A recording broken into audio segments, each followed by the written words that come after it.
Di Kabinet Merah Putih kembali santer terdengar, ini akan menjadi reshuffle kesekian yang dilakukan Presiden Prabowo Subianto selama menjabat. Lantas, bagaimana dengan nama-nama yang beredar dalam jajaran yang direshuffle? Kita akan membahasnya bersama Gun Gun Herianto, Guru Besar Ilmu Komunikasi Politik UIN Jakarta. Selamat siang Pak Gun Gun. Selamat siang Bang Victor. Baik Pak Gun Gun, yang saya kritisi dari awal adalah seorang presiden harus menempatkan sosok tertentu di tempat yang tepat sesuai dengan keahlian dan bidangnya. Dalam manajemen sumber daya manusia ada yang disebut right man in the right place. Tadi ada ada enam tokoh yang akan mengisi beberapa jabatan yang akan menggantikan posisi menteri maupun kepala lembaga begitu ya. Dari nama-nama yang beredar, kalau Anda simak begitu, analisa Anda bagaimana? Apakah sosok-sosok ini dinilai memang mampu memimpin kementerian atau lembaga yang akan diberikan oleh Presiden Prabowo Subianto? Pak Gun Gun.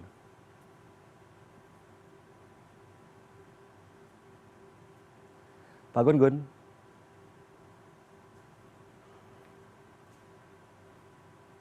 Baik, kita akan memperbaiki komunikasi dengan Gun Gun Herianto, Guru Besar Ilmu Komunikasi Politik UIN Jakarta, dan kita akan kembali menyapanya begitu ya. Dan kita akan ke informasi berikutnya bahwa memang hari ini rencananya akan dilakukan reshuffle atau perombakan Kabinet Merah Putih yang akan dilakukan di Istana Kepresidenan Jakarta. Tadi kita sudah lihat beberapa nama sudah muncul dan sudah datang ke Istana Negara begitu ya. Kita akan sapa lagi Pak Gun Gun. Pak Gun Gun sudah bisa tersambung?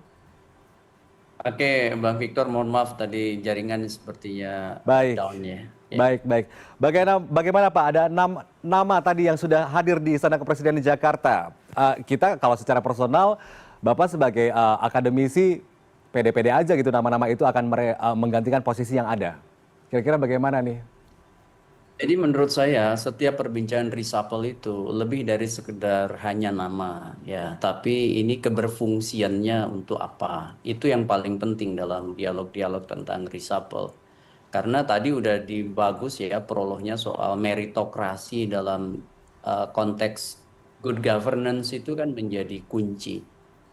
Paling penting perbincangan soal reshuffle itu sebenarnya bukan instrumental tapi lebih pada substansial. Instrumental itu nama bisa beredar dari siapa ke siapa, tapi substansinya adalah apa yang kemudian mau diperbaiki dari pergantian itu gitu. Ini yang selalu menjadi bahan penting evaluasi. Namanya FCR atau Finding Conclusion Recommendation dalam konteks reshuffle. Tidak semata-mata aspek politik ya, tetapi juga aspek kinerja yang penting, karena apa yang diharapkan oleh publik sebenarnya adalah perbaikan dari keberfungsian atau functioning government ya, yang selalu penting dalam konteks demokrasi kita. Nah, hal lain menurut saya ya, kalau misalnya presiden dengan hak prerogatifnya itu sudah menentukan pilihan siapa yang kemudian menempati pos-pos tersebut, langkah selanjutnya adalah komitmen dari upaya perbaikan yang kemudian sudah semestinya ditunjukkan oleh orang yang ditunjuk presiden itu dalam masa kinerja saat ini dan ke depan begitu.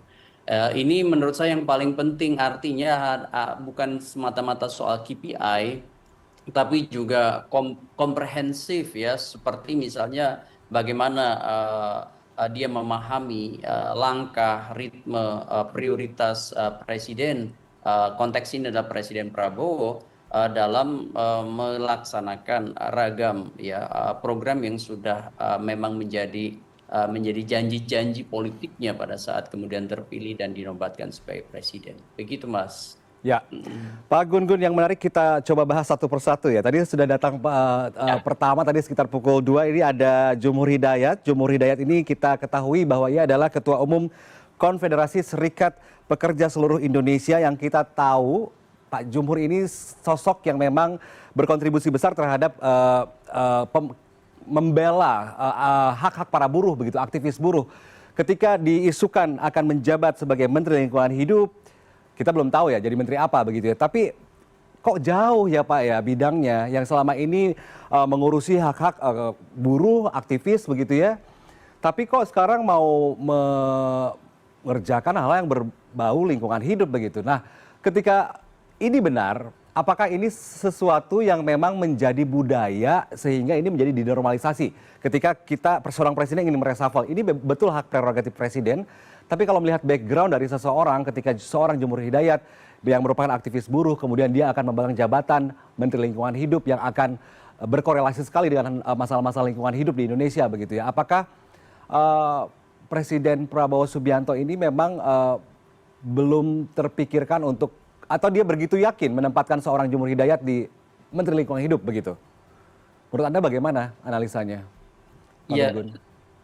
ya tentu komunikasi untuk sampai hari ini dilantik itu panjang lah pasti ya. Ada banyak faktor selain sisi representasi, sisi kemudian juga jaringan sosial, politik, kemudian juga tentu portofolio yang tadi disebut apa namanya oleh Bang Victor soal rekam jejak, ya soal buruh, dan sekarang misalnya harus ditempatkan di pos lingkungan hidup.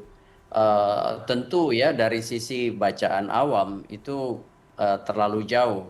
Tetapi tentu konteksnya juga harus dipahami bahwa reshuffle itu tidak semata-mata bicara soal portofolio ya atau bicara rekam jejak dalam pekerjaan yang lalu, tapi juga seringkali adalah wilayah politik, bahkan lebih jauh lagi seringkali juga ada aspek political economy. Ini yang mungkin harus dipahami oleh kita. Makanya saya dari awal kan tadi sejak kita diskusi itu iya nama iya oke lah. Tetapi juga lebih dari itu. Sebenarnya penting ketika kita bicara soal apa yang kemudian mau diperbaiki dari pos itu dengan kehadiran orang baru gitu. Ya, Kalau kemudian ya. tidak ada orang baru, sorry, tidak ada langkah-langkah progresif baru untuk perbaikan, tentu reshuffle itu akan mengalami pleonasme atau kemubaziran simbol dari kata reshuffle. Nah, makanya kemudian penting untuk kita melihat nih hari ini, mungkin bagus juga kalau Presiden bisa menyampaikan apa yang ingin diperbaiki dari pos-pos yang di reshuffle hari ini, sehingga kemudian memberi semacam insentif ya pada trust yang dimiliki oleh pemerintah hari ini di bawah Pak Prabowo dengan adanya reshuffle kali ini. Nama-nama yang misalnya penting juga harus diperbaiki menurut saya, eh, dari sisi kelembagaan ya, maksud saya ya tentu tata kelola komunikasi ya. Ini kan sudah diakui sejak awal oleh Presiden, pemerintahan Prabowo mengalami problem dalam konteks mengelola komunikasi publik. Banyak kebijakan-kebijakan yang dieksekusi tetapi tidak tersampaikan dengan baik ke halayak luas karena misalnya tidak ada standar protokol komunikasi pemerintahan, komunikasi publik atau komunikasi presidensial. Makanya mungkin ini perlu diberikan semacam titik tekan baru ya, bahwa pengelolaan komunikasi publik itu sesuatu yang perlu diarus utamakan di era pemerintahan Pak Prabowo. Karena negara demokrasi pemerintahannya tidak akan ada yang sukses kalau dia mengambil kebijakan tapi komunikasi kebijakannya buruk. Ya makanya kemudian posisi KSP misalnya atau kantor staf presiden, badan komunikasi pemerintah itu penting sekali untuk diperbaiki secara mendasar. Contoh misalnya soal information role atau peran informasi yang dimainkan, eh, apa yang menjadi apa titik tekan dari kantor staf presiden, apa yang kemudian menjadi titik tekan dari badan komunikasi pemerintah, dan apa pula yang posisi strategis yang bisa dimainkan oleh misalnya Komdigi. Nah, proses information role ini mungkin perlu diperbaiki selain juga narasi utama pemerintah apa yang besar dan kemudian turunannya ke bawah, orkestrasinya seperti apa, spokespersonnya siapa, yang itu kemudian kita bisa simpulkan tata kelola komunikasi pemerintah menyangkut dua hal, komunikasi publik dan komunikasi politik itu memang perlu orang baru atau misalnya mungkin digeser dengan orang yang punya semacam apa namanya desain eh, proses komunikasi publik dan komunikasi politik yang jauh lebih baik untuk menunjang kinerja pemerintahan Pak Prabowo gitu. Baik, ada lagi yang ingin kita bahas karena penasaran juga ya kenapa ada nama itu begitu. Tapi kita akan jeda sebentar, kita akan istirahat sejenak. Mohon menunggu sejenak Pak Baik. Gun-Gun dan kita akan kembali lagi di CNN Indonesia Ya. Breaking News sesaat lagi. Bergabung dengan Pak Gun-Gun kembali. Pak Gun-Gun masih terhubung. Pak Gun-Gun, kita lihat ada lagi Ya. ada 5 nama yang sudah hadir di Istana Presiden Jakarta tadi kita lihat ya. Selain Jumur Hidayat, tadi ada juga Abdul Qadir Karding, mantan pernah jadi Menteri P2MI di awal-awal begitu ya. Kemudian di tahun 2025, di akhir 2025 di reshuffle, dicopot dari jabatan dari menteri. Ada isu yang beredar banyak sekali karena kinerja seorang Abdul Qadir Karding sebagai Menteri P2MI tidak signifikan akibat konflik di PKB. Gara-gara main domino atau apa, atau banyak sekali karena memang ada banyak kasus pekerja migran juga di luar negeri ya, yang ada yang di Kamboja, Vietnam dan segalanya begitu. Tapi kita ingin tahu jika memang dalam manajemen sumber daya manusia disebutkan bahwa right man in the right place, ada prinsip yang harus dipenuhi ya untuk menempatkan seseorang pada jabatannya. Tapi karena ini bicara tentang politik, ada hal lain juga yang harus kita lihat. Salah satunya kata Pak Gun-Gun tadi ya, melihat apa yang harus dibenahi dalam lembaga itu atau apa yang harus dibenahi dengan harus menyelesaikan masalah-masalah apa begitu. Tapi kalau kita melihat ini kan seperti comeback ya, comeback Abdul Qadir Karding kembali lagi ke Kabinet Merah Putih, diajak kembali lagi, dirangkul lagi oleh seorang Prabowo Subianto. Kita tahu Abdul Qadir Karding ini berasal dari PKB. Alasan yang tepat untuk merangkul kembali seorang Abdul Qadir Karding masuk ke dalam kepemimpinan Kabinet Merah Putih apa menurut Pak Gun-Gun? Ya, Mas Victor, menurut saya memang jejaring politik yang terbina 2 tahap ya. Pertama itu pra presiden terpilih, dalam konteks ini biasanya orang bergabung dalam tim pemenangan, biasanya ada eh, semacam politik representasi dari mereka yang ikut serta dalam konstelasi pilpres lalu, dan biasanya ada mekanisme yang disebut dengan power sharing di situ, dan waktu itu Pak Abdul Qadir kan dapat bagian. Kemudian biasanya dalam konteks pasca evaluasi pemerintahan, dan ini juga menyangkut soal power relation atau relasi kuasa yang banyak sekali faktornya ya, dan waktu itu kemudian Pak Abdul Qadir termasuk yang diresapel. Kita masih ingat juga tidak terlalu eksplisit apa yang kemudian menjadi argumentasi penggunaan hak prerogatif presiden waktu itu untuk meresapel Pak Abdul Qadir. Bahwa hari ini kemudian kembali menjadi bagian itu menurut saya menandai ya, juga beberapa orang lain sebenarnya, bukan hanya Pak Abdul Qadir Ya. yang mungkin sempat tergeser ya, tapi kemudian juga kembali berada di sekitaran istana meskipun mungkin belum dalam posisi yang eksplisit, seperti misalnya Pak Hasan Nasbi kan tetap juga menjadi bagian dari circle istana meskipun tidak lagi misalnya berposisi di PCO. Nah, hal seperti ini kita harus pahami bahwa politik kekuasaan itu selalu bicara soal politik representasi dan power relation atau relasi kuasa. Selama memang tidak ada faktor-faktor yang membuat pola hubungannya kemudian berubah dari insider menjadi outsider, ya saya kira selama ada kemudian posisi yang mungkin bisa ditempatkan oleh orang tersebut dan kemudian presiden punya kepentingan untuk politik akomodasi, maka orang-orang seperti Pak Abdul Qadir ataupun yang lain itu masih punya kans atau bisa saja ditempatkan di pos baru. Ini namanya hanya sekedar bergeser ya. Ingat ya, dalam konteks sirkulasi elit, kalau kita pakai misalnya istilah Pilpredo Pareto, itu kan bersifat mutual interdependent. Satu bagian berubah, maka akan menyebabkan perubahan di bagian-bagian lain. Sebagai contoh misalnya saya kasih ilustrasi, kalau Pak Dudung misalnya jadi di KSP, maka interdependen juga ke orang yang ada di KSP sekarang, Pak Kodari misalnya, apakah digeser ke Bakom misalnya atau Badan Komunikasi Pemerintah, pun demikian di figur-figur lain seperti masuknya Pak Jumhur ke KLH, apakah sekarang misalnya orang yang ada di situ akan digeser ke tempat mana. Nah, hal-hal seperti ini harus dipahami dalam dua dimensi yang saya sebut tadi ya, representasi dan bicara soal power relation gitu. Oke. Oke, kita juga masih melihat ya ada kemungkinan besar diisukan atau beredar kabar kalau seorang Abdul Qadir Karding ini akan menjadi Kepala Badan Karantina atau Barantin. Karena kita tahu Kepala Badan Karantina ini adalah lembaga yang bertanggung jawab kepada Presiden untuk menjaga keamanan hayati di Indonesia. Nyambung atau enggak kita nggak tahu ya Pak. Tapi Pak Gun Gun, saya ingin tanya nih, Presiden Prabowo Subianto ini kan sudah 3 kali Kak yang saya ketahui ya, di Februari 2025 dia reshuffle lagi satu menteri. Kemudian di September 2025 reshuffle lagi, termasuk Purbaya, Menteri Keuangan ada di situ.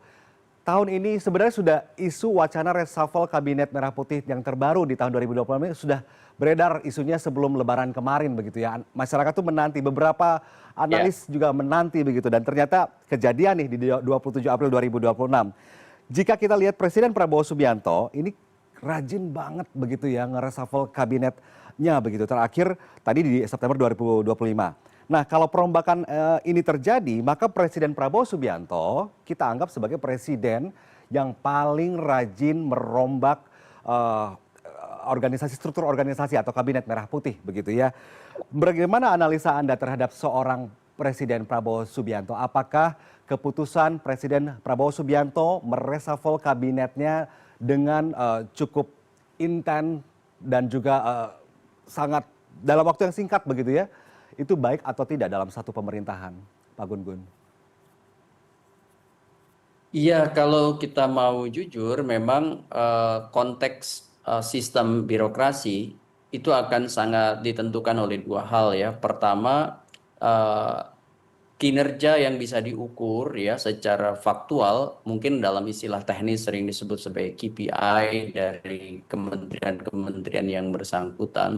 Nah, ini penting ukuran-ukuran itu dalam konteks matrik kerja ya, sehingga kemudian Presiden tentu punya keleluasaan untuk mengevaluasi setiap saat.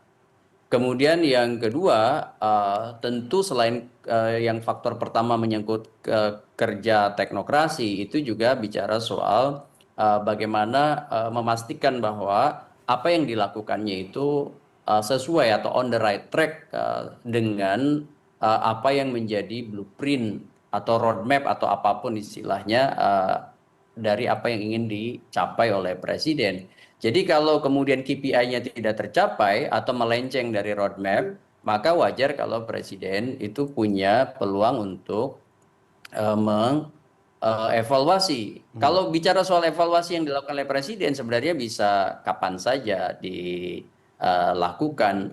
Hanya memang dari sisi idealitas butuh satu stabilitas dalam mencapai kinerja dalam satu mekanisme yang lebih pasti dan tentu lebih nyaman ya. Jadi situasi uncertainty dan situasi anxiety itu tentu tidak mudah bagi siapapun, apalagi memimpin kementerian dengan kompleksitas persoalan yang luar biasa. Kalau kemudian tidak ada keterukuran dalam satu rentang waktu yang memadai, ya itu kuncinya. Jadi bagi saya sih, kalau kemudian kita bicara soal hak prerogatif, memang presiden, siapapun presidennya punya hak prerogatif mengganti kapanpun. Tetapi lebih dari itu, menteri juga memang butuh waktu untuk menyusun bukan hanya sekedar SOTK dari kementerian yang bersangkutan, karena biasanya kan kelaziman sistem ganti orang itu tidak mudah untuk menjaga stabilitas di sistem yang dipimpinnya. Karena harus adaptasi dan harus segala macam. Nah, proses akselerasi ini akan bagus juga kalau kemudian ada rentang cukup waktu untuk menteri yang bersangkutan menunjukkan kinerjanya. Ya, kalau misalnya memang dalam setahun 2 tahun tidak performanya buruk, berdasarkan dua hal yang tadi saya sampaikan, wajar kalau kemudian menteri yang bersangkutan di reshuffle. Jadi ini bukan soal ideal atau tidak ideal, tapi ini soal apakah reshuffle akan memperbaiki situasi atau hanya sekedar politik representasi, itu aja. Ya, ya. Kita tahu kalau sebelumnya ini Presiden Prabowo Subianto sempat bertemu dengan sosok bernama Luhut Binsar Panjaitan di Istana Negara tanggal 23 April 2026. Mereka ketemu empat mata di ruang tertutup. Kemudian disusul dengan pertemuan mantan Kasat Jenderal Purnawirawan Dudung Abdul Rahman di Istana Negara pada hari yang sama, begitu di malam hari. Ada yang ingin saya tanyakan adalah ketika ada pertemuan tertutup dengan Luhut Binsar Panjaitan. Luhut Binsar Panjaitan ini kita tahu bahwa dia adalah Ketua Dewan Ekonomi Nasional, kemudian bertemu dengan Prabowo Subianto. Lalu orang kemudian mengisukan bahwa ada obrolan penting nih, kemungkinan besar akan merombak mereposisi pergantian pemimpin di kementerian atau lembaga. Kalau dilihat dari komunikasi politik, komunikasi yang terjadi antara seorang Luhut Binsar Panjaitan dengan Prabowo Subianto ini berpengaruh besarkah terhadap perombakan lembaga atau kementerian yang akan terjadi hari ini? Pak Gun-Gun, menurut Anda? Saya tidak dalam konteks memosisikan hanya sekedar Pak Luhut ya. Biasanya presiden mata telinganya kan banyak ya, termasuk juga data-data dan informasi yang tidak terpublikasi, artinya bisa data intelijen, bisa macam-macam gitu ya. Nah, tapi saya meyakini presiden punya resources yang banyak terkait dengan orang ataupun kinerja dari kementerian yang dipimpin oleh orang yang dipilihnya. Jadi biasa ini dalam konteks high level ya seperti jabatan menteri ada faktor-faktor yang memengaruhi. Contohnya adalah soal jaringan sosial, jaringan politik, selain tentu kinerja ya. Makanya kalau kita lihat misalnya sejarah reshuffle bukan hanya era Pak Prabowo, tapi juga era Pak Jokowi, era Pak SBY, ya, dan presiden-presiden sebelumnya, banyak yang mungkin dari sisi kinerja tidak berkinerja terlalu bagus, tetapi dukungan politiknya kuat gitu, terutama yang punya reference power atau kekuatan rujukan yang real, kekuatan real politik. Makanya kalau misalnya lihat di era-era sebelumnya yang paling gampang di reshuffle itu mereka yang dari kelompok-kelompok seperti akademisi begitu ya, atau mungkin juga mungkin berbackground NGO begitu ya, yang mungkin dari sisi partai politik ya tidak ada backup politik kuat begitu.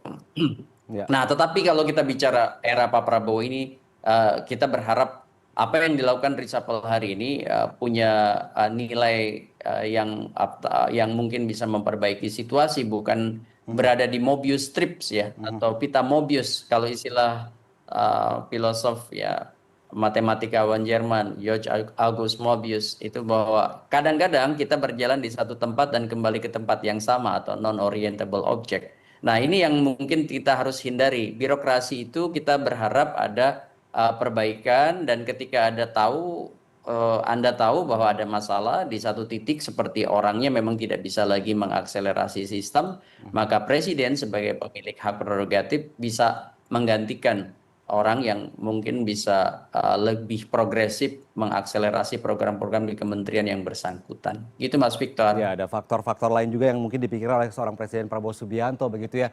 Saya penasaran Persis karena ya, persis. ya, karena saya Ya. belajar ilmu administrasi publik, ilmu administrasi negara, jadi saya penasaran banget kenapa Presiden Prabowo Subianto memilih nama-nama ini untuk menjadi Menteri A, Menteri B begitu ya. Karena kita tahu contohnya tadi kita lihat Jumur Hidayat yang mantan aktivis buruh deh, Jumur Hidayat mau dikasih jabatan jadi Menteri Lingkungan Hidup misalnya. Kita tahu bahwa sejauh ini komunikasi pemerintah kita dengan masyarakat, apalagi media sosial ini cukup berpotensi rapuh untuk menjaga persatuan gitulah. Karena ada banyak sekali pro kontra ketika bahkan sekarang ada pemidanaan akademisi, analis yang mungkin orang jadi ketakutan kebebasan kita untuk berbicara, berpendapat seperti apa. Menurut Anda apakah ini adalah salah satu cara politis bagi seorang presiden untuk bukan membungkam, ini terlalu jauh bahasa kalau membungkam, memberikan ruang kepada seorang aktivis seperti Jumhur Hidayat yang selama ini membela hak-hak buruh untuk diambil sosoknya, kemudian diajak bergabung untuk bekerja sama dan mengatasi masalah-masalah yang ada di kementerian itu, misalkan Kementerian Lingkungan Hidup. Tapi yang jadi pertanyaan besar saya adalah why lingkungan hidup? Saya sih tidak mau suujon ya, kalau memang Pak Jumhur Hidayat ini memang tahu seluk-beluk permasalahan lingkungan hidup di Indonesia, it's okay. Tapi kita taunya seorang Jumhur Hidayat lahir dari aktivitas-aktivitas yang membela hak buruh begitu. Kalau Anda melihat seperti ini, benar nggak ini salah satu cara Presiden Prabowo Subianto untuk meredam perbedaan pendapat Ya, di publik, gitu. ya kita bisa katakan ini faktor yang saya istilahkan tadi sempat saya ulas itu jaringan sosial, ya kan? Karena Pak Jumhur ini kan aktif di dunia NGO cukup lama, ya kan? Mengaktifasi ragam simpul-simpul gerakan di tengah masyarakat, ya termasuk juga buruh, ya. Eh, dan kalau kemudian kita posisikan dalam bacaan seperti Mas Victor tadi sampaikan, ya masuk akal. Kenapa? Karena kalau kita lihat dari 5 elemen penting infrastruktur, salah satunya kan adalah pressure group atau kelompok penekan, ya. Tentu selain media, kelompok kepentingan, ya figur, ya dan tentu juga media. Makanya kalau membaca landscape politik, ya termasuk juga di Indonesia, simpul-simpul dari yang 5 elemen tadi itu biasanya diambil gitu ya, entah itu dari mungkin teman-teman mantan jurnalis senior, Ya. atau mungkin juga dari aktivis NGO, atau dari kelompok ormas, atau dari misalnya figur yang berpengaruh besar, atau juga dari partai politik. Nah ini elemen infrastruktur politik yang seringkali mengisi dalam power sharing, termasuk dalam line up kabinet. Jadi wajar, sesuatu yang menurut saya kalau bacaannya politis, ya, kalau bacaannya politis itu persis seperti yang Mas Victor tadi sampaikan, yang kemudian saya simpulkan dalam istilah jaringan sosial. Tapi kalau misalnya kita bicara soal bagaimana isu lingkungan hidup, tentu isu lingkungan hidup ini kan kompleks dan banyak sekali melibatkan persoalan-persoalan yang ditangani bukan hanya di grassroots tapi juga para pemain, ya, yang itu luar biasa harus butuh keberanian, ya, karena isu-isu menyangkut lingkungan hidup itu melibatkan juga banyak perusahaan, banyak pemain besar, ya. Di situ mungkin juga butuh orang-orang yang berani, orang-orang yang mampu bertindak, ya, melakukan misalnya pembenahan-pembenahan. Kalau misalnya sebut dari dimensi politik yang Mas Victor tadi sampaikan, bisa jadi ini adalah upaya politik akomodasi. Ya memang yang namanya representasi dengan jaringan sosialnya itu bagian dari politik akomodasi, itu tidak bisa dihindari, ya. Seperti misalnya akademisi yang direkrut, kemudian juga atau dari profesi yang tadi saya sebutkan, 5 elemen, ya, kekuatan infrastruktur itu biasanya menjadi hal yang lumrah, ya, dalam konteks mengisi kabinet, ya. Ya, kalau seorang Jumhur Hidayat ditaruh di Kementerian Tenaga Kerja ini juga agak riskan ya. Nanti lebih membela hak buruh daripada hak negara, daripada tanggung jawab negara begitu. Karena ada satu yang mengingatkan saya bahwa tanggal 1 Mei nanti kan hari buruh nih Pak. Kayaknya hari buruh nanti Ya, semuanya bisa diredam karena Pak Jumhur sudah diangkat jadi menteri. Terima kasih banyak Pak Gun-Gun atas waktu Anda bergabung bersama ya, kami di CNN Indonesia sama-sama. Breaking News. Selamat siang, Assalamualaikum. Sehat selalu Pak Gun-Gun. Waalaikumsalam. Sehat selalu Mas Victor, ya.